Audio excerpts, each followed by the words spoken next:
नमस्कार दोस्तों, जय माता दी। आप देख रहे हैं आपका अपना चैनल जहां हम आपको सुनाते हैं धर्म, आस्था और रहस्यों से जुड़ी वो कहानियां जिन्हें जानकर आपकी रूह तक कांप उठेगी और भक्ति से मन भर जाएगा। दोस्तों, नवरात्रि के 9 दिन केवल व्रत पूजन तक सीमित नहीं है, बल्कि ये 9 दिन शक्ति, रहस्य और दिव्यता के 9 द्वार हैं। लेकिन इन 9 दिनों में महाअष्टमी और महानवमी, इन दोनों का स्थान सबसे अलग, सबसे गूढ़ और सबसे रहस्यमय माना गया है। आखिर क्यों कहा जाता है कि अष्टमी की रात स्वयं देवी रणभूमि में उतरती हैं? क्यों नवमी को अधूरी पूजा भी कैसे पूर्ण मानी जाती है? कन्या पूजन के पीछे छिपा असली रहस्य क्या है? आज की इस वीडियो में हम महाअष्टमी और नवमी का वो रहस्य जानेंगे जो शास्त्रों में है, पुराणों में छिपा है और जिसे बहुत कम लोग जानते हैं। तो वीडियो को अंत तक जरूर देखिए, क्योंकि अंत में एक ऐसी बात आएगी जो आपकी सोच बदल देगी। नवरात्रि का अर्थ है नवरातें। ये नवरातें देवी दुर्गा के 9 स्वरूपों को समर्पित होता है, जिसमें शैलपुत्री माँ, ब्रह्मचारिणी माँ, चंद्रघंटा माँ, कुसमुंडा माँ, स्कंद माता माँ, कात्यायनी माता माँ, कालरात्रि माँ, महागौरी माँ और सिद्धिदात्री माँ। लेकिन 7वें दिन के बाद ऊर्जा का स्तर बदल जाता है। यहीं से शुरू होता है तंत्र, शक्ति साधना और रहस्य। महाअष्टमी को महाकाली, महाचंडी और महालक्ष्मी तीनों शक्तियों का संगम माना जाता है। देवी महात्म्य के अनुसार महिषासुर नामक राक्षस ने तीनों लोकों में हाहाकार मचा दिया था। देवता असहाय थे, तब उनकी शक्ति से प्रकट हुई माँ दुर्गा। 9 दिनों तक युद्ध चला, लेकिन निर्णायक युद्ध हुआ अष्टमी की रात।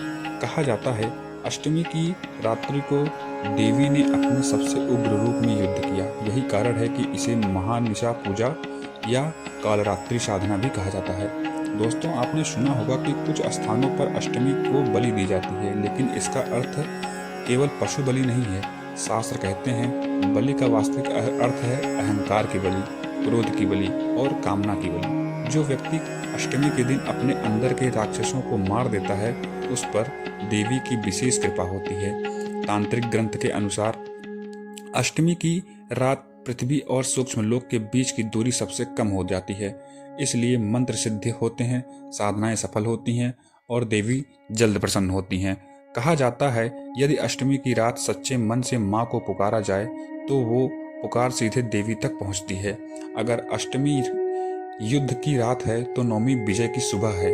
महानवमी के दिन देवी दुर्गा ने महिषासुर का वध किया, इसलिए इसे कहा जाता है विजय नवमी या विजया नवमी, शक्ति पूर्णता का दिन।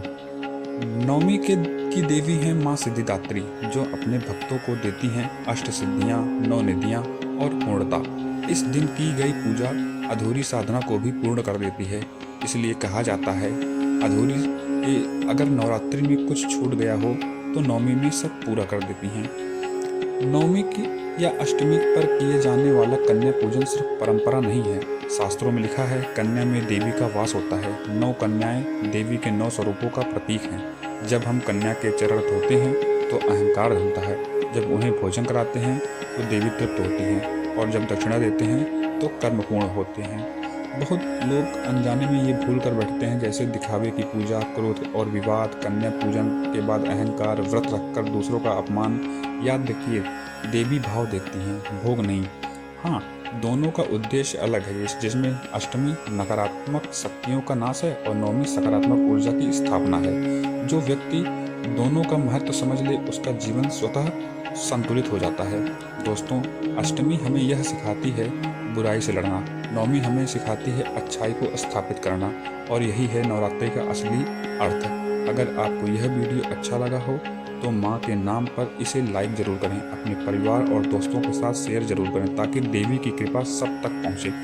और अगर आप ऐसे ही पौराणिक रहस्य, देवी देवताओं की कथाएँ और भक्ति से भरे वीडियो देखना चाहते हैं तो आपको अपना चैनल अभी सब्सक्राइब करें और घंटी जरूर दबाएं। मैं हूं आपका अपना दोस्त। अगली वीडियो में फिर मिलेंगे एक नए रहस्य के साथ। जय माता दी, हर हर महादेव।